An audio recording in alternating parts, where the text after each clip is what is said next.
I want to thank the members of Congress, but especially I want to thank the Gold Star families whose children gave the ultimate sacrifice at Abbey Gate.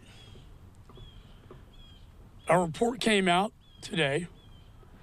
It's over 300 pages. It's a historic document. It's not a political document. It was a document designed to get to the truth. As a former federal prosecutor, integrity and credibility was my paramount objective. Follow the facts and the law wherever they take you.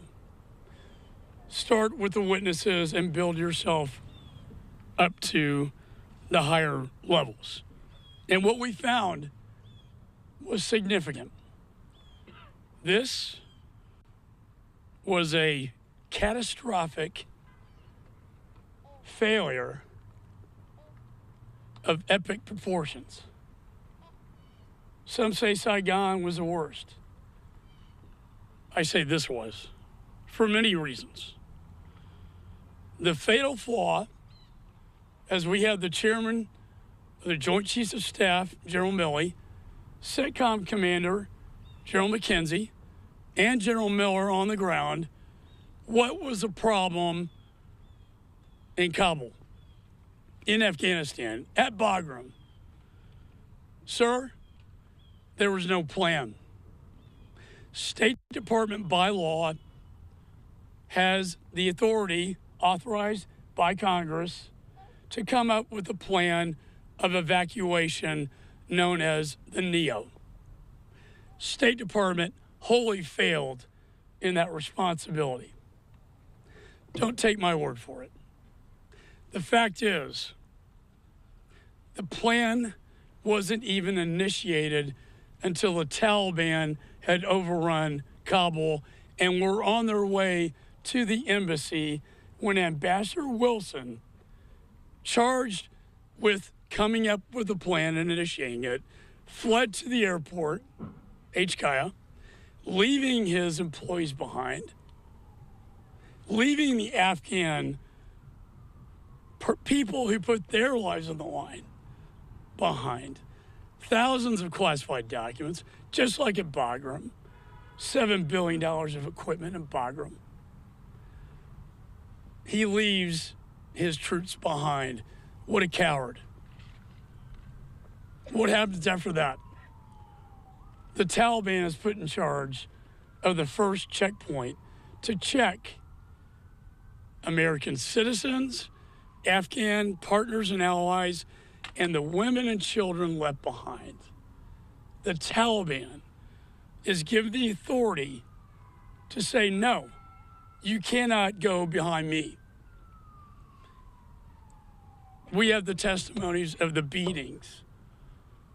If they got past there, then they had our consulates. Very few, by the way. Then what happens on that tragic day? Predictably, when you don't have a plan, you plan to fail. This was a failure for everyone, but especially these families standing behind me. We knew the day, the time. We knew the gate, Abbey Gate. Yet these Marines were sent in, unprotected, left out to dry by their government, asked to stand by their sworn enemy, the Taliban, to defend this airport. And what happens?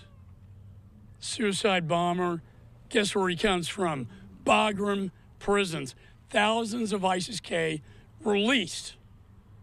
By the way, some have entered the United States. Bomb goes off. 13 servicemen and women killed. 170 Afghans killed. 45 Americans and Afghan civilians wounded. And the sad thing is, It could have been prevented if we just had a plan. It could have been stopped. Nothing will take back their children's lives. Yes, they will be receiving a gold medal, congressional gold medal tomorrow, well deserved, on behalf of their children and loved ones, posthumously. But nothing can bring them back. It was one of the deadliest attacks in 20 years because there wasn't a plan. Lastly, what is the fallout? Saigon? No, this is worse. What happens after Afghanistan falls? Weakness is projected around the globe. Our enemies and adversaries see weakness, not strength. The Russian Federation, within months, moves into Ukraine because they see this is their moment. Then the unholy alliance with Chairman Xi, China, threatening Taiwan and the Pacific together.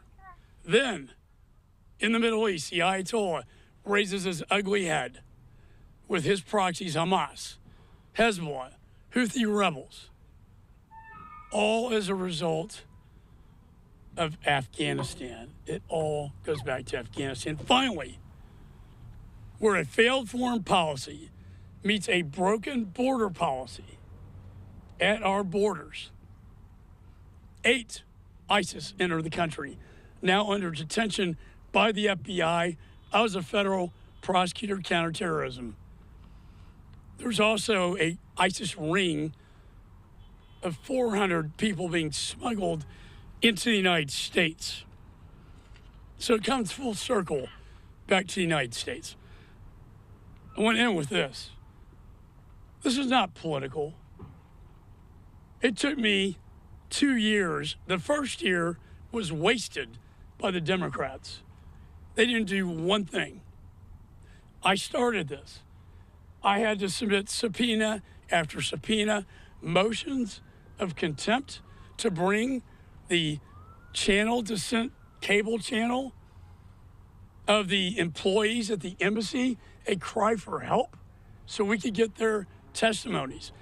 Secretary Blinken, to this day, refuses to take 1 day out of this month to come before the American people and these families. But he doesn't have time. Just like Joe Biden didn't have time on his watch at Dover.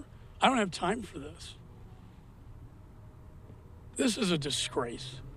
And I will hold him in contempt if that's what it takes to bring him before the American people, because they deserve the answers. All roads in this investigation lead to the National Security Council. Very clear from all the testimony that Mr. Sullivan, Jake Sullivan, who's the chairman of the National Security Council, was in charge of these decisions being made. That takes our investigation right into the NSC and right into the White House itself. I intend to continue this investigation after the election, not in a partisan way, but because the American people deserve the truth so that this never, ever happens again. So with that, I want to give families some time to speak. Jim McCaul, father of Riley McCaul. And then after that, we'll hear from Mr. Brian Mast. We'll talk, the veterans, for God's sakes, was it worth it? PTSD they go through, and now this. I want to thank Brian Mast, chairing the Oversight Committee. Did a phenomenal job. And I want to thank Mike Waltz, another Afghan veteran. Thank you.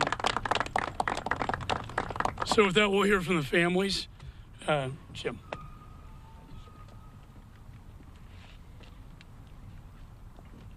Thank you all for coming today. You got to forgive me. I'm new at this. I'm not nearly as good at this as him, so I'm going to have to read my notes.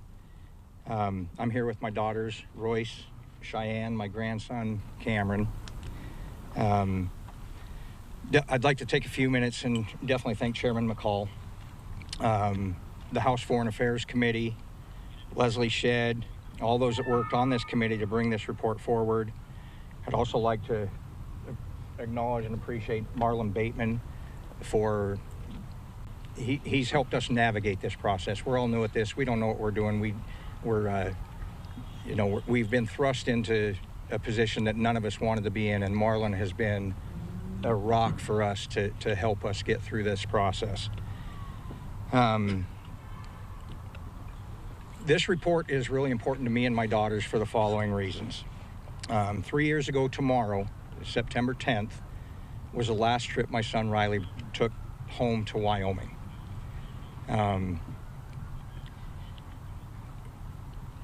3 days later, his wife, who was extremely pregnant at the time that he came home, gave birth to Riley's daughter, Levi Riley Rose.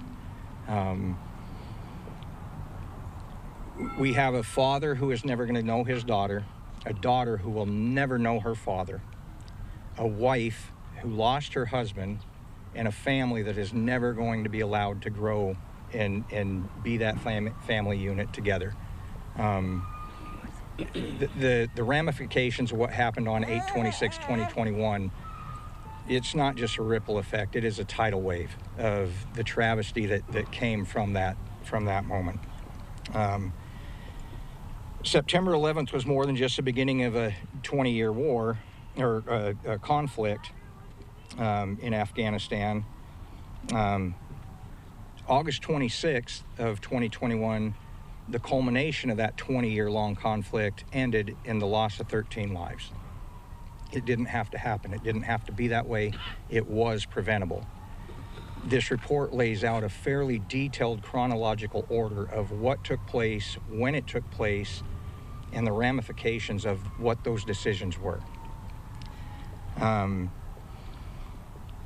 Over the course of the last 3 years, the families of the 13 fallen have been given several incomplete reports. Key elements of any semblance of a thorough investigation were either left out, ignored, or buried.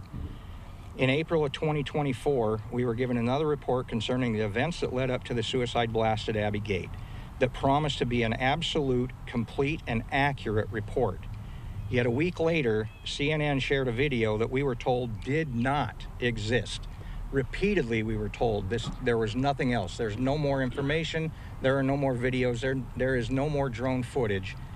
Yet somehow, after a CENTCOM report, we see on CNN something that we were told absolutely did not exist.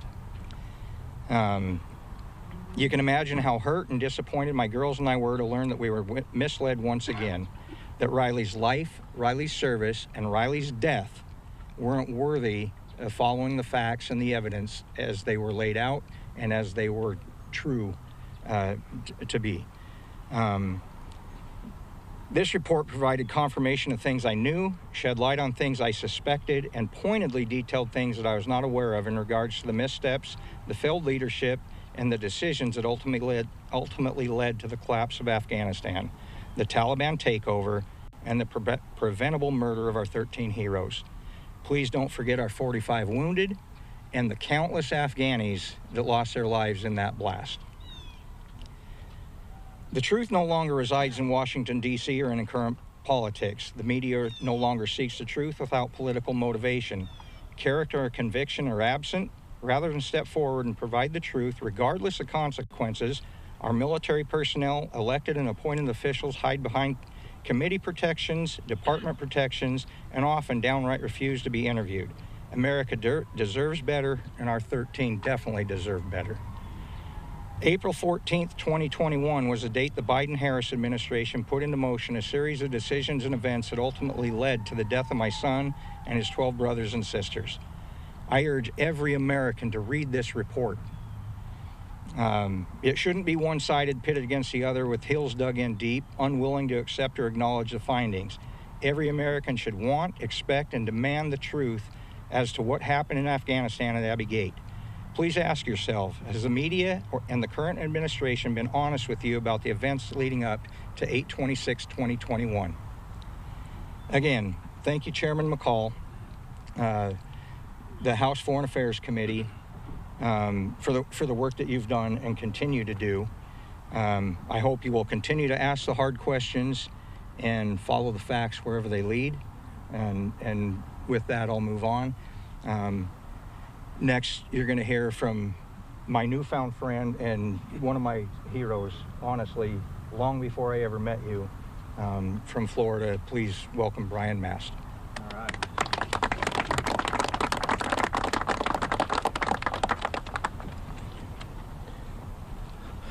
For all of you in the media, you don't have to look at any of this as the opinions of Brian Mast or Chairman McCaul or Darrell Issa or Michael Waltz or any other member of this. It's not our opinions. Every bit of this is founded within the transcribed interviews, within the interviews of individuals in hearings, the first-person perspectives of those that were on the ground or in the Pentagon or in Foggy Bottom or somewhere else in the Middle East, in the State Department somewhere, offering what they saw, what they witnessed, what they said, and what was ignored. And every single time that I was a part of a transcribed interview or a part of doing a hearing somewhere, the same two things constantly came to mind for me as this was going on. The politics were paramount above everything else. The date for withdrawal, September 11, that was paramount over everything in the very beginning. That was politics over national security objectives. The politics were paramount. Everything that was coming out of the White House during the time to spin what was actually happening, it was making the politics paramount, not the reality on the ground. What was coming out of there never actually reflected the reality on the ground as you look at timeline after timeline. And beyond the politics being paramount, you can look at it and you could say everybody and everything else that was contrary to the politics were to be considered disposable. What any NATO ally had to say or ISAF partner had to say, that was disposable information. What came across in a dissent cable from members of the State Department, that every effort was made to withhold that from us, that was meant to be disposable information. What came through from anybody in the Pentagon? Disposable information.